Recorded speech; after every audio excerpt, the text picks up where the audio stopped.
Vibha classes में आपका बहुत बहुत स्वागत है। क्लास 12वीं की हिंदी आरोह में फिराक गोरखपुरी की एक रुबाई है, उसका अध्ययन करेंगे। फिराक गोरखपुरी का मूल नाम रघुपत सहाय फुराक था। इनका जन्म 1896 ईस्वी में गोरखपुर उत्तर प्रदेश में हुआ था और इनका निधन 1983 ईस्वी में हुआ था। इनकी रुबाइयाँ हैं यहाँ पे संकलित। रुबाई जो है वो उर्दू फारसी का एक लेखन शैली है, एक छंद है ये, जिसमें पहली, दूसरी और चौथी पंक्ति में तुक मिलाया जाता है और तीसरी पंक्ति स्वच्छंद रहती है। 4 पंक्तियाँ रहती हैं रुबाई में। आंगन में लिए चाँद के टुकड़े को खड़ी, हाथों पे झुलाती है उसे गोद भरी, रह रह के हवा में जो लोका देती है, गूंज उठती है खिलखिलाती बच्चे की हंसी है। आंगन में लिए चाँद के टुकड़े को खड़ी, आंगन में माँ अपने बच्चे को लेके खड़ी है और बाहों में उसको झुला रही है। बाहों में उसे झुलाती, गोद में भर लेती है, गोद भरी ऐसे बाहों में झुलाती है, मतलब उसे प्यार करती है, उसे खिलाती है, बाहों में ऐसे झुलाती है, फिर उसे गोद में भर लेती है। रह रह के हवा में जो लोका देती है और बच्चे के खिलाने की क्रिया में ही वो उसे हवा में उछालती है। लोका देना एक ये लोक भाषा का प्रयोग हुआ है। लोका देना, उसे लोकाती है मतलब हवा में उछालती है, उछाल के फिर हाथों में पकड़ लेती है, फिर उछालती है। तो इस क्रिया से बच्चा बेहद खुश होता है, वो खिलखिला के हंस पड़ता है। तो उसके खिलखिलाहट से वातावरण गूंज उठता है और वातावरण काफ़ी आनंदित हो जाता है। तो इसमें वात्सल्य रस है, माँ अपने बच्चे को प्यार कर रही है, खिला रही है। बड़ा ही स्वाभाविक भाषा का, सरल भाषा का प्रयोग हुआ है। ये घरेलू चित्रण है, इसमें हिंदी और उर्दू के शब्द हैं। नहला के छलके निर्मल जल से उलझे हुए गेसुओं में कंघी करके किस प्यार से देखता है बच्चा मुँह को जब घुटनियों में लेके है पिन्हाती कपड़े। नहला के छलके निर्मल जल से, छलके पुनरुक्ति अलंकार। माँ अपने बेटे को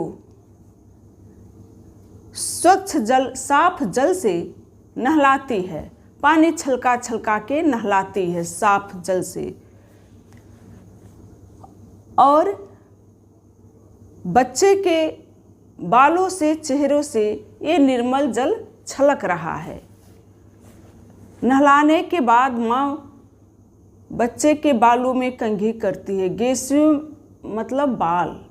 बड़ा ही स्वाभाविक चित्रण हुआ है, बिल्कुल ही सहज सरल भाषा में रुबाई लिखी गई है।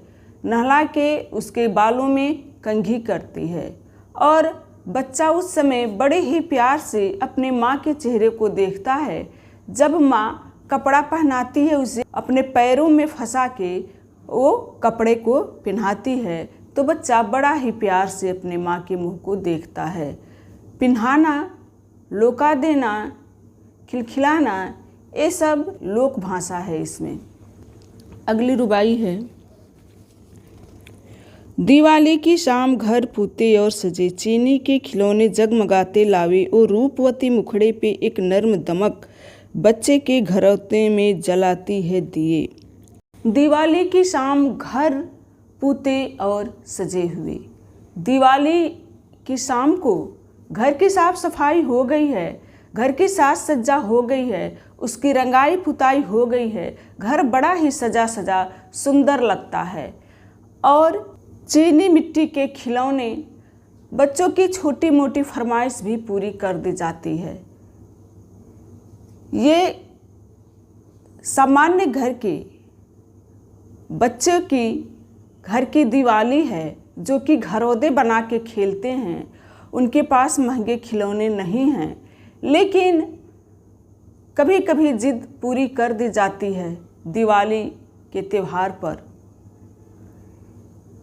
भाई जो संपन्न घरानों के हैं तो काफ़ी महंगे खिलौने से खेलते हैं, लेकिन गरीब बच्चे चीनी मिट्टी के खिलौने। इसी तरह से एक बड़ा ही सुंदर कहा गया है कि माँ बाप घर लौट के माँ बाप छुप के रोए थे अकेले में, क्योंकि मिट्टी के भी खिलौने महंगे थे मेले में। मेले में मिट्टी के भी खिलौने महंगे थे।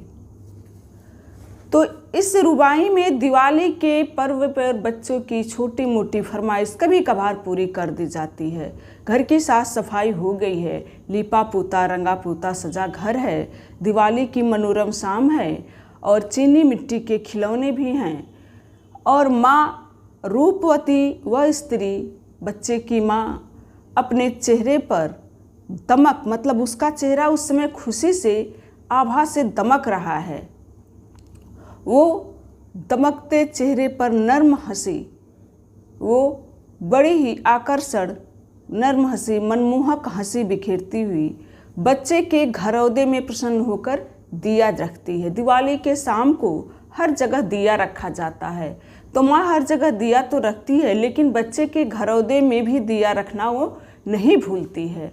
अपने बेटे के हाथ से बनाए हुए छोटे घर जो कि बच्चे खेलने के लिए बनाते हैं, उसमें वो दिया रखती है, उसके भी शुभकामना करती है कि बच्चा खुश रहे, बच्चा का घर घरौदा अच्छा रहे। आंगन में ठुनक रहा है जिदियाया है, बालक तो है चाँद पे ललचाया है।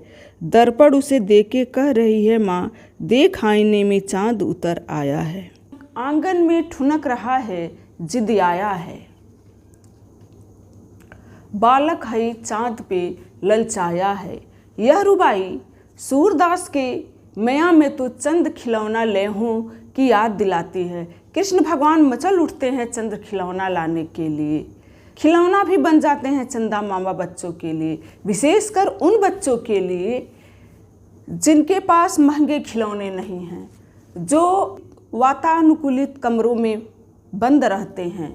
वो क्या जाने रात के चांदनी का और चंदा मामा का। ये तो उन बच्चों के लिए चंदा मामा खिलौना बन जाते हैं जो कि मध्यम गरीब परिवार के हैं, छत पे चटाई बिछा के सोते हैं और चंदा मामा को नदिया के किनारे उतरने तथा दूध भात खाने की कल्पित कहानी से ही प्रसन्न रहते हैं।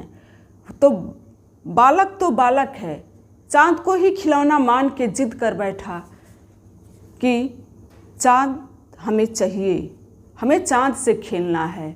बालक है तो चाँद पे ललचाया है, माँ से जिद कर रहा है कि चाँद हमें चाहिए। तो माँ क्या करती है कि दर्पण उसको दे के बहलाती है कि दर्पण में चाँद की परछाई आ जाती है। तो माँ कहती है कि ले तेरे लिए चाँद में ले आई, देखो इस दर्पण में ही चाँद आ गया है। माँ भी उसको फुसलाती है दर्पण देके। कल्पना की आंखों का कोई जोड़ ही नहीं है, चाँद हो या दर्पण में चाँद का बिंब है तो चाँद ही। माँ कल्पना शक्ति से कल्पना की आंखों का कहाँ जोड़ है। माँ आईना रख देती है, चाँद आईने में दिख जाता है और बच्चे को बहलाती है, देख बेटा चाँद तेरे में ले आई, दर्पण में ही चाँद आ गया है। बच्चा खुश हो जाता है। रक्षाबंधन की सुबह रस की पुतली, छाई है घटा गगन की हल्की हल्की, बिजली की तरह चमक रहे हैं लच्छे, भाई के है बांधती चमकती राखी। रक्षाबंधन की सुबह रस की पुतली, रक्षाबंधन का दिन है, सुबह बड़ा ही लुभावना मनोरम है। रस की पुतली मतलब रक्षाबंधन का सुबह बड़ा ही आनंदित करने वाला है। रक्षाबंधन बड़ा ही मीठा बंधन है, रस की पुतली है। रक्षा का बंधन, रक्षाबंधन बड़ा ही मीठा बंधन है। वहाँ उस दिन का सुबह बड़ा ही मन लुभावन रहता है। घटा छाई हुई है, सावन की घटा है, आकाश में छाई हुई है। और ऐसे सुहावने दिन में, रक्षाबंधन के दिन, राखी के लच्छे कैसे चमक रहे हैं, जैसे बिजली चमकती है। लच्छे मतलब धागे का समूह, धागों का समूह। रक्षाबंधन में जो कि धागा तार से और धागों से रक्षाबंधन बनाया जाता है, तो रक्षाबंधन के लच्छे, राखी के लच्छे आकाश में जैसे बिजली चमकती है वैसे ही चमक रहे हैं। और बहन जो है बड़े प्यार से अपने भाई के हाथों में वो चमकती हुई राखी बांधती है, चमकती हुई बिजली जैसे राखी बांधती है। बिजली और घटा का जो संबंध है वही भाई और बहन का संबंध है, रक्षा का सूत्र बांधती है। ये रुबाई सावन के महीनों में जो घटा छाई रहती है, मौसम सुहावना रहता है, उसका बड़ा ही सजीव चित्रण हुआ है। सहज सरल भाषा में बिल्कुल ही स्वाभाविक भाषा जान पड़ती है, कहीं कोई बनावटीपन नहीं है भाषा में। हल्के हल्के में पुनरुक्ति अलंकार है। इस तरह से फिराक गोरखपुरी जी की ये रुबाई ख़त्म हुई। आशा है आपको समझ में आ गया होगा। अगले वीडियो में हम फिर उपस्थित होंगे। तब तक के लिए धन्यवाद।